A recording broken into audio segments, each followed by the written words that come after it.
Bienvenue dans Business Models, émission qui vous donne envie d'entreprendre sur Télésud. J'aime bien dire que pour entreprendre, il faut y aller pas après pas, un pas après l'autre. Et quoi de mieux que des bonnes baskets pour avancer sur le chemin de l'entreprise. On en parle tout de suite dans Business Models. Bonjour Abdourahmane. Bonjour Thomas. Bienvenue dans Business Models. On va parler avec vous de cette belle aventure qui est la vôtre, Nilaja. C'est le nom de votre société. On devine, en voyant cette table basse et ces baskets, ce que vous faites.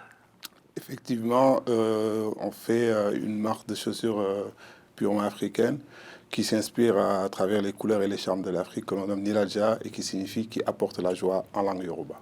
Bon, en effet, c'est très coloré.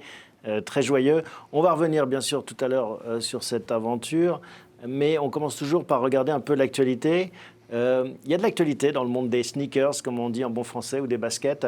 Il y a des sujets qui retiennent votre attention? Oui, il y a principalement deux sujets. Donc, un qui est très récent, qui s'est passé ce mois de mai, qui était une vente aux enchères d'une marque de chaussures très connue, donc des Jordan, avec une vente privée et des collectionneurs qui venaient mettre à disposition des paires. Ça s'est vendu cher? Ça s'est vendu très cher parce qu'on est sur des fourchettes de prix entre 300 et 500 euros par exemple.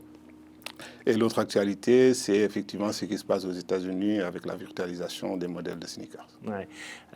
Sur ces ventes aux enchères ou sur ce commerce finalement des baskets, c'est vrai qu'on en voit de plus en plus des gens qui achètent des chaussures et qui les stockent et les revendent. Il y a un vrai business autour de... Il y a un vrai business parce que c'est devenu mythique, parce qu'on est attaché à ces sneakers par rapport peut-être à une histoire qu'elles nous rappellent.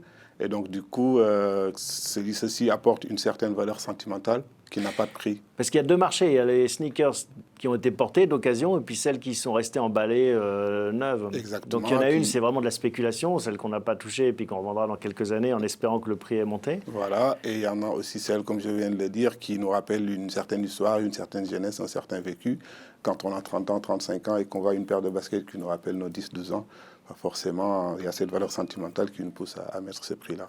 Vous-même, vous participez à ce genre de vente? Alors, moi, je suis plutôt assez mesuré, donc je n'ai pas encore cette occasion de participer à ce type de vente-là. Mais vous connaissez des gens autour de vous qui connais, sont capables d'acheter Effectivement, je connais des gens. Je connais un ami qui, par exemple, à Grenoble, est capable de faire le train le matin pour qu'on lui réserve déjà une place dans la file pour qu'une fois il arrive à Gare de Lyon, qu'il puisse se présenter en boutique et acheter sa paire. Donc lui, il est prêt à faire ce type de sacrifice-là. Ouais. Et en fait, c'est les mêmes codes que les marques de luxe. Il y a une espèce de rareté, la marque aussi a beaucoup d'importance.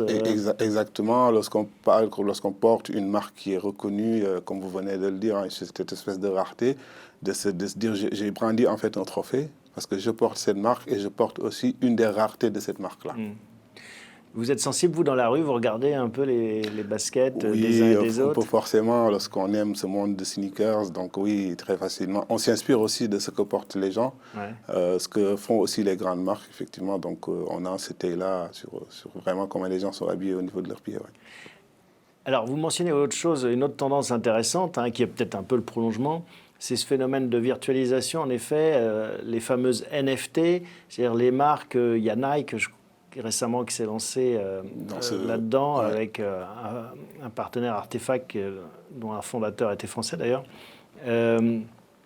et qui propose d'acheter des chaussures virtuelles et qui se vendent des prix faramineux. Et c'est toujours ça, c'est ce trophée-là qu'on va chercher en fait finalement et de se dire voilà, moi je fais partie des rares qui ont en fait l'occasion d'acheter ce modèle. C'est comme font par exemple les marques de voitures comme Ferrari qui appellent leurs consommateurs entre guillemets VIP et leur dit on a une série très limitée et voilà, ces VIP se dessus pour pouvoir derrière dire voilà sur les 10 voitures qu'ils trouvent dans ce monde-là, donc moi j'en ai une par exemple. Ouais. Ça vous inspire, cette stratégie de rareté? De rareté, effectivement, parce que je pense aussi que c'est un de nos objectifs, au moins à moyen terme, qui fera qu'on va designer des paires qui vont être vraiment en vente privée et sur une série très, très limitée. Parce que les paires là, qu'on voit là, c'est des séries de combien de... C'est des séries, on va dire, plus ou moins infinies, parce que voilà, ils sont de pointure 36 à 46. Donc on a produit autant que notre clientèle en demande. donc une série assez illimitée. Mais sur les modèles qui vont venir, celle-ci, on sera très très limité sur le nombre, en effet. Ah oui. Ouais. Donc vous rentrez vraiment dans cette stratégie de rareté. On va rentrer dans cette stratégie de rareté, surtout qu'on est dans l'artisanat. Et ce n'est pas aussi évident que lorsqu'on est dans l'artisanat de pouvoir produire en grande masse. Et donc cette stratégie peut-être se collerait mieux avec nous ce qu'on fait. Bon, alors justement, on va raconter sur cette aventure à Nilaja et ce que vous faites concrètement. Alors Nilaja, vous nous avez dit en introduction, ça veut dire Qui apporte la joie en langue yoruba. Donc une marque de sneakers socialement responsable qui vit à travers les couleurs et les charmes de l'Afrique. Et Nilaja tourne autour de 3 valeurs principales. Donc la première, c'est de soutenir l'artisanat africain, parce que nous avons fait le choix de faire nos paires en Afrique. à Dakar. À Dakar précisément, où nous avons une maison de production. Et au lieu d'aller faire les paires ailleurs, en Chine ou autre, pour payer moins cher, nous avons fait ce choix-là très dur, mais de le faire quand même chez nous. Pourquoi très dur? Très dur parce qu'en termes de production, c'est plus rapide d'aller voir des machines, enfin, là où il y a des machines et les faire. Parce que là, c'est fait à la main. C'est fait à la main et très dur parce que aussi c'est beaucoup moins cher si on allait en Chine, par exemple, ou au Portugal. Alors que lorsqu'on fait le choix de le faire à Dakar, on appuie aussi économiquement, localement, les business qui sont autour de la paire, parce qu'on va aussi faire le choix d'acheter tous nos matériaux sur place et en plus d'apporter du boulot aux artisans. Donc c'est pas évident, mais c'est le choix que nous avons fait. Donc ça, c'est la première valeur. Ça, c'est la première valeur. Produire en Afrique. En Afrique, soutenir l'artisanat africain, faire la promotion du savoir-faire africain. La deuxième valeur, c'est de lutter contre les exclusions sociales. Parce que nous avons, nous cofondateurs, nous avons grandi en banlieue dakaroise, à Pikine et Guédiawaye. Et nous avons vu et nous avons constaté avoir eu la chance, nous, d'aller jusqu'au bout de nos études, ce qui n'est pas vraiment le cas lorsqu'on grandit dans ces endroits-là. Alors, quel rapport avec les baskets? Les rapports avec les baskets, c'est que nous avons fait le choix, à chaque fois qu'une paire est vendue, de financer des journées de formation et d'insertion professionnelle aux enfants de la rue qui traînent notamment dans la banlieue, aux personnes en situation de handicap et aux personnes victimes d'albinisme. OK. Et troisième valeur? La toute dernière valeur, la troisième, c'est celle de faire la promotion ou de faire découvrir ou faire redécouvrir l'Afrique dans la mesure où chacun de nos modèles va raconter une histoire africaine. Donc, si je prends l'exemple de ce modèle-là, que l'on appelle le Dimanche à Bamako, donc la petite histoire. Montrez-le. Donc ça, c'est le modèle Dimanche à Bamako, c'est aussi Celui le modèle que je porte, voilà, que j'aime beaucoup. Et il dit qu'il ensoleille le monde et lui rappelle que le Dimanche à Bamako est le jour de mariage. Il y a une chanson comme ça. Il y a une chanson comme ça de Amadou et Myriam. Voilà, donc ça, c'est pour raconter justement ce qui se passe au Mali, par exemple. Et ici, j'ai le modèle Mimula, donc, qui est fait à base de daim noir et aussi d'un tissu multicoloré. Mimula, c'est un peuple en Angola où les femmes, les hommes ne portent pas d'habits. Par contre, autour de leur cou, on trouve des colliers multicolorés. Et par rapport au nombre de colliers qu'il y a dans les coups, ça représente la hiérarchie que l'on occupe dans la société. Donc nous allons voulu rappeler cela par rapport à ce tissu multicoloré sur le modèle. Et bien sûr le daim noir qui rappelle la couleur ébène de leur peau, sur lesquels se trouvent justement ces colliers multicolorés. Donc voilà, ainsi de suite. Ici on a le Pithiramatu, donc on parle de l'oiseau, de l'amarante du Sénégal. Donc voilà, pour voir aussi, on parle ici du Diahami, on est un peu au Bénin. Ici, on est un peu au Sénégal. Et donc, voilà, on fait le tour de l'Afrique. On fait le tour de l'Afrique et on raconte ces histoires-là pour les faire découvrir et redécouvrir. D'accord. Qu'est-ce qui les crée? C'est vous qui les dessinez? C'est moi qui les dessine avec, bien sûr, mon associé. Et nous choisissons aussi les couleurs, nous choisissons les histoires et nous choisissons aussi le modèle qui doit aller avec. Donc, comme beaucoup d'entrepreneurs d'origine africaine que je reçois dans cette émission, il y a vraiment cette passion et cette envie de faire vivre, faire découvrir l'Afrique. Oui. Ça, c'est au cœur de cette entreprise, avant même de faire un business ou de gagner de l'argent. Oui, parce qu'en fait, l'Afrique est très mal racontée. Très mal racontée. Et d'ailleurs, je ne sais pas s'il a changé depuis ce temps, parce que quand on montre, par exemple, des images ou des vidéos sur l'Afrique, on a plus tendance à montrer la famine, on a plus tendance à montrer les enfants. Effectivement, c'est une réalité qu'on ne peut pas dénigrer, qui est vraie, mais on a aussi voulu dire à travers ces remarques que l'Afrique, ce n'est pas que ça. L'Afrique, aujourd'hui, c'est la première ressource mondiale en humains. C'est le continent qui représente le plus de jeunes, donc forcément le plus de potentiel. Et ça, il faut le raconter, il faut le faire découvrir à ce monde-là. Bon, il y en a qui l'ont compris, qui commencent déjà à se rendre sur l'Afrique, parce qu'ils savent que l'Afrique, c'est aujourd'hui et c'est demain, et c'est tant mieux. Et donc nous avons fait aussi ce défi, cet objectif, de raconter cette histoire autre que celle qu'on racontait avant. Et pourquoi les baskets? Pourquoi les baskets? Parce qu'en fait, aussi, je ne l'ai pas dit, mais quand on crée cette marque-là en 2018, on avait aussi l'idée, à chaque fois, nous étant ici en France, on se réveillait, on portait nos habits, on portait nos chemises, nos cravates, etc. Mais on ne voyait pas quelque chose qui nous rappelait ce continent qui nous est cher, ses couleurs et ses joies de vivre. Et il y en avait des chemises, des pulls qui étaient faites. Et on s'est dit, dans le monde du basket, de la chaussure, s'il y en a, il n'y en a pas beaucoup, on n'en trouve pas. Et pourquoi pas?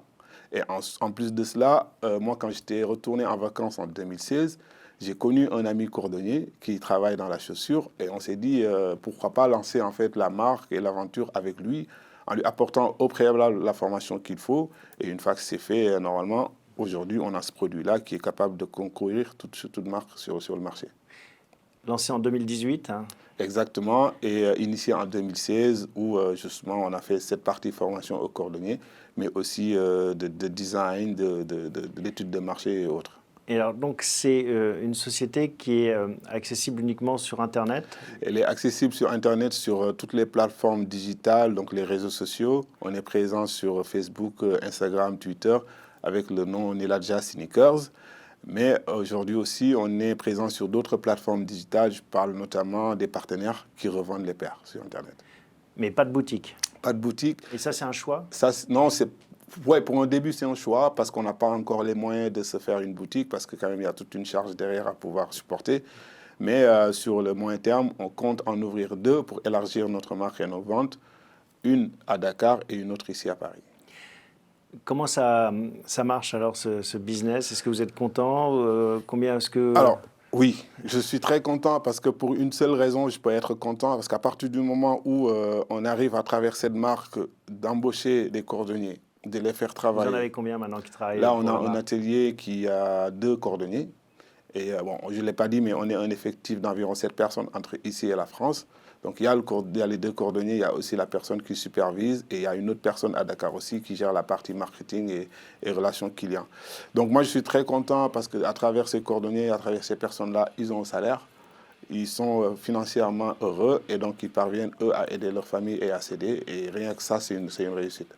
Mais si ça marche trop bien, comme c'est fait à la main, j'imagine que ça va être une limite au développement. Exactement. Alors, c'est le cas, en fait. C'est ce qu'on constate d'ailleurs depuis... Vous n'arrivez pas à suivre? Non, depuis presque 2 ans, on n'arrive pas à suivre parce que la demande, elle est très forte. Et comme c'est fait à la main, on n'a pas aujourd'hui cette capacité de produire comme il faut. Et c'est pour cela que je disais aussi qu'il faudrait peut-être à un moment changer de stratégie et on y réfléchit. C'est-à-dire, on va designer des paires qui vont être en série limitée, qui vont être vendues de façon privée et ce sera peut-être pour nous aider, nous, à plus s'en sortir. Et de vendre plus cher, peut-être. Et de vendre beaucoup plus cher. Effectivement, on a aussi eu la chance d'avoir participé à des programmes, à des concours pour lesquels on est lauréat. Donc, je fais référence au concours Meet Africa, organisé par l'initiative du président Macron. Je fais référence aussi à un concours accédé, donc pour lesquels on attend des financements. Et j'espère que ces financements-là vont nous aider à arriver à nos fins qui sont de produire massivement et de répondre à ces demandes. Et en termes de clientèle, qui est-ce qui les achète? Est-ce que c'est plus des Européens, des Africains, les deux?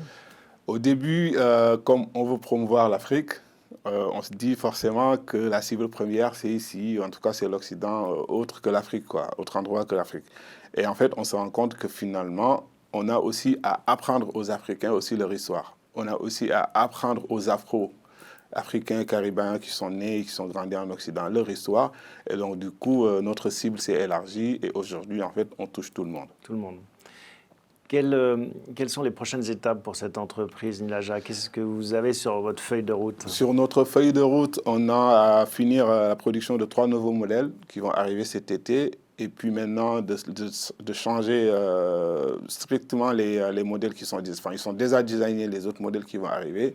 Mais ce sera des modèles qui seront toujours colorés, qui porteront toujours l'Afrique, dans la mesure où on n'aura peut-être pas utilisé les tissus Vax que l'on connaît qui ne sont pas africains, mais on utilisera les vrais tissus africains comme le Pantissé, le Fanny de Faso et autres. Et à travers ces nouveaux modèles-là, on se retrouvera en fait sur des paires qu'on pourra porter aussi bien en temps estival qu'en d'autres moments. Donc. Et après, l'idée, c'est de créer une marque qui fasse que des sneakers ou peut-être aller sur d'autres vêtements? Alors, on nous a sollicité aussi pas mal de fois pour des collaborations de ce type-là. On nous a demandé aussi cette question, est-ce que vous envisagez de faire autre chose que les sneakers? Et la réponse n'a pas changé. Nous, on se veut une marque responsable, on se veut une marque aussi reconnue de par la qualité de travail. Et si quitte à le faire que sur les sneakers, on le fera que sur les sneakers.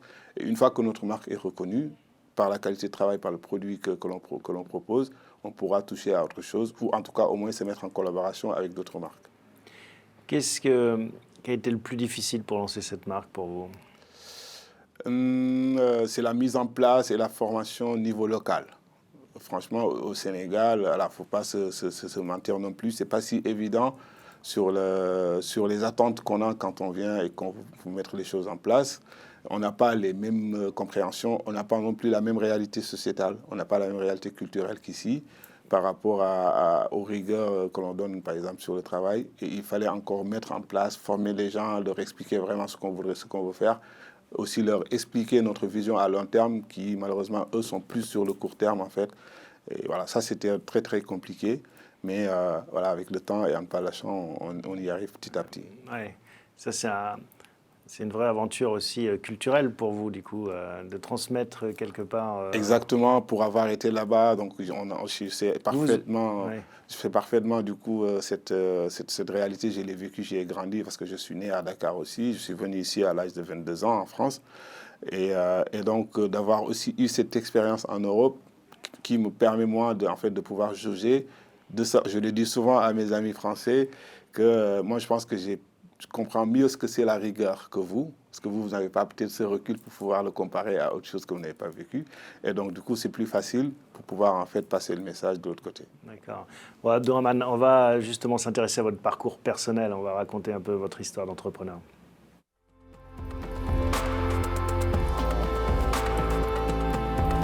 Vous l'avez dit, hein, vous grandissez à Dakar. À 22 ans, vous arrivez en France. Pas du tout dans la mode. Non, pas du tout dans la mode. Je quitte mon beau cher pays, le Sénégal, pour venir en fait finir mes études dans la cybersécurité. Rien à voir. Rien à voir du tout. À Grenoble. Il y a un point commun, c'est peut-être l'informatique qui permet de créer des sites web. Effectivement, qui permet aujourd'hui plus facilement non seulement de créer ces modes, mais aussi de pouvoir gérer cela dans le digital, on va dire. Et donc, je quitte Dakar pour venir finir mes études en Grenoble INP, où je suis sorti en tant qu'ingénieur cybersécurité et pour lequel j'exerce toujours. Oui, parce que c'est ça qu'il faut raconter, vous avez une double vie, oui. Une double entreprise. C'est ça, j'ai deux entreprises. Donc, j'ai justement Niladja avec mon associé et personnellement aussi, j'ai une autre entreprise, Midadi Consulting, qui, elle, évolue dans la cybersécurité. C'est facile de partager son temps et de piloter deux entreprises? Non, c'est pas facile. Hein. J'ai les yeux encore un peu enflés parce que les yeux refusent de se fermer souvent le soir parce qu'on est en réflexion, parce qu'on doit travailler à la fois sur deux sujets. Mais c'est très passionnant et en fait, c'est cette passion qui nous anime et peut-être qui fait que derrière, on ne sent pas cette fatigue-là, on ne sent pas en fait cette difficulté qu'on a à switcher d'un sujet à un autre. Mais vous dites peut-être à un moment donné, je devrais choisir? En effet. À un moment donné, je dois choisir, je vais le choisir. Et en tout cas, pour choisir, ça va être très facile. C'est-à-dire, si Niladja évolue, moi, je n'aurai pas de problème à vraiment le laisser pour que d'autres puissent le piloter et le gérer. D'accord, donc c'est pas, vous seriez capable de laisser... je serais capable de laisser l'une ou l'autre sans souci. Mais il peut sans doute rester dans la cybersécurité et puis être... Voilà, être beaucoup plus en recul sur Niladja et laisser des personnes passionnées piloter. Et alors quand on fait des études de cybersécurité, qu'on a une entreprise de cybersécurité, tout d'un coup, s'intéresser à la mode, ça doit être aussi culturellement un gap? Oui, en effet, parce que... Après, on est toujours intéressé par comment on s'habille. Mais de là à savoir comment on fabrique une paire de chaussures. Oui. Mais après, comme vous disiez tout à l'heure, comme je suis dans l'informatique, donc utiliser des outils informatiques me semble peut-être beaucoup plus évident que d'autres. Donc, pour pouvoir utiliser des logiciels de montage, de design, c'est beaucoup peut-être plus évident que moi qui suis dans ce milieu-là. Et donc, forcément, peut-être pour après aboutir à ça, voilà, cette partie, hein, cette conception qui est plus compliquée dans toute la chaîne. Comme j'ai déjà en fait des acquis sur les outils, c'est peut-être beaucoup plus facile, quoi. D'accord. Heureusement. Et ça a été vite cet apprentissage entre le moment où vous avez eu cette idée et puis le moment où les premiers modèles sont sortis? Ouais, pas plus ou moins parce que il y a mon associé encore une fois, hein, qui occupe aussi une grande place dans tout Celui qui est cordonnier? Non, je parle de l'associé ici en France avec lequel j'ai lancé la marque, qui aussi avait une grande partie sur la partie design. Après, c'est ce qui fait aussi peut-être que même si je suis dans la cybersécurité, je parviens quand même à faire vivre les deux marques parce que comme on est deux, on se aussi sépare les tâches. Et au-delà de cela aussi, il y a d'autres amis avec qui on a fait les mêmes écoles d'ingé et qui sont en fait partie prenante de façon bénévole, mais qui sont vraiment, vraiment dans l'aventure et qui apportent aussi leurs idées et leurs suggestions pour faire évoluer les choses. En tout cas, vous avez une âme d'artiste aussi, en plus d'être informaticien, ce n'est pas toujours le cas. Ouais. Parce que c'est, comme vous le disiez, c'est vous qui racontez ces histoires, qui faites aussi une partie du design. J'aime bien aussi ne pas suivre en fait la masse en termes de rien que d'habillement. Donc, ce que je porte, par exemple, ça a été designé aussi par nous-mêmes et aussi fait par... donc vous faites des vêtements aussi, alors? Ah non, je ne fais pas de vêtements. En tout cas, je prends le plaisir de dire au tailleur que je voudrais que ce que je porte soit tel ou tel. Après, ça peut être apprécié ou quoi que ce soit, mais voilà, moi, j'aime ça. Donc vous aviez une sensibilité, un goût pour la mode avant de lancer ça, et c'est pour ça que vous l'avez lancé peut-être aussi. Voilà, c'est peut-être ça, parce qu'en fait, j'ai aussi été... sous la chevet d'un oncle qui s'habillait très bien. C'est quoi? C'est la sape? C'est la sape. Ouais. Donc vous étiez dans une famille de sapeurs. Un peu à la sénégalaise. Et donc cet oncle-là, en fait, il me disait, il est en Italie, il me disait, viens, je veux mettre tel costume, ça doit aller avec quel pantalon, avec quelles chaussures. Et donc de fil en aiguille, on comprend goût à cela. D'accord, ouais, donc vous aviez un terreau favorable pour vous intéresser à la mode. Exactement. Ça a été quoi le meilleur souvenir jusqu'à présent de chez Niladja comme entrepreneur? C'est de l'avoir lancé, d'avoir réussi à mettre en place cet atelier-là. Et encore une fois, je le dis, de constater à chaque fois qu'on a une personne ou deux ou trois ou quatre qu'on parvient à apporter du boulot. C'est une grande satisfaction. Ça, c'est une très grande satisfaction. Nourrir des familles derrière. Exactement. C'est vraiment ça la satisfaction la plus ardente de Niladja. Une galère que vous avez dû surmonter? Qui est toujours aussi dans la même logique, en fait, qui est celle de former les cordonniers et de leur faire comprendre notre vision à moyen et à long terme, de leur dire voilà où est-ce qu'on voudrait en arriver. Mais par contre, il va falloir faire des sacrifices, être patient. Voilà, c'est plus ça, cette galère-là, et aussi toutes les autres galères qui sont localement connues. Hein. Au Sénégal, lorsqu'on se lance, c'est pas évident. Ça ralentit la production. On a des galères vis-à-vis des délais. Après, derrière, bien sûr, ça nous tape dessus vis-à-vis de la clientèle qui est en attente. Mais voilà, si c'est une clientèle qui a ce vécu au Sénégal, il peut comprendre. Si ce n'est pas le cas, bon, évidemment, il va falloir que nous... Ils découvrent l'Afrique aussi de cette façon. Voilà, exactement. Le temps n'est pas le même. Peut-être un mot aussi sur les... Est-ce qu'il y a des personnes qui vous inspirent dans la vie, des modèles? Moi, le modèle, le business model qui m'inspire, c'est le business model qui met quelque chose en place pour lequel ses semblables s'en sortent. Vous avez des noms en tête, hein? Oui, je vais citer un grand que l'on connaît toujours, c'est Youssou N'Dour, quand même, qui a réalisé beaucoup de belles choses au Sénégal. Et sinon, les autres business models que je connais, qui sont vraiment des amis proches, je peux en citer comme quelqu'un qui s'appelle Cheikh Nassar, qui est dans la logistique avec sa société Outalma, pour lequel, au-delà d'être ami, il est inspirant et je suis très fier de ce qu'il fait. Il y a un autre aussi, Moustapha Thiam, qui est dans l'IT, etc. Des gens qui partagent, qui ne font pas ça uniquement pour l'argent. Exactement. Parce que justement, ce n'est pas leur métier premier. Par exemple, Cheikh Nassar, c'est un ingénieur dans tout ce qui est robotique et aérotique, et pourtant, il fait de la logistique, son entreprise, et il aide et apporte aussi du boulot à ses semblables. Qu'est-ce qu'on souhaite à Niladja pour la suite? Ce qu'on souhaite à Niladja, c'est de fructuer un contrat. Et il y a un échange très fructueux que j'ai en ce moment avec une université qui s'appelle Dakar American University of Science and Technology. Et l'idée avec cette université-là, c'est de faire les semelles de Niladja à Dakar à travers des objets plastiques qui seront ramassés dans le pays. Oui, pour avoir du recyclage. Pour avoir du recyclage, mais aussi pour pouvoir aussi encore plus maîtriser notre chaîne de production. Ça, c'est le souhait que l'on souhaite atteindre d'ici la fin de l'année. Eh ben, bon vent à Niladja et à vous, Abderrahmane. Merci beaucoup, d'avoir partagé cette aventure avec nous et merci à vous tous de nous suivre fidèlement chaque semaine. À bientôt pour un nouvel épisode de Business Models.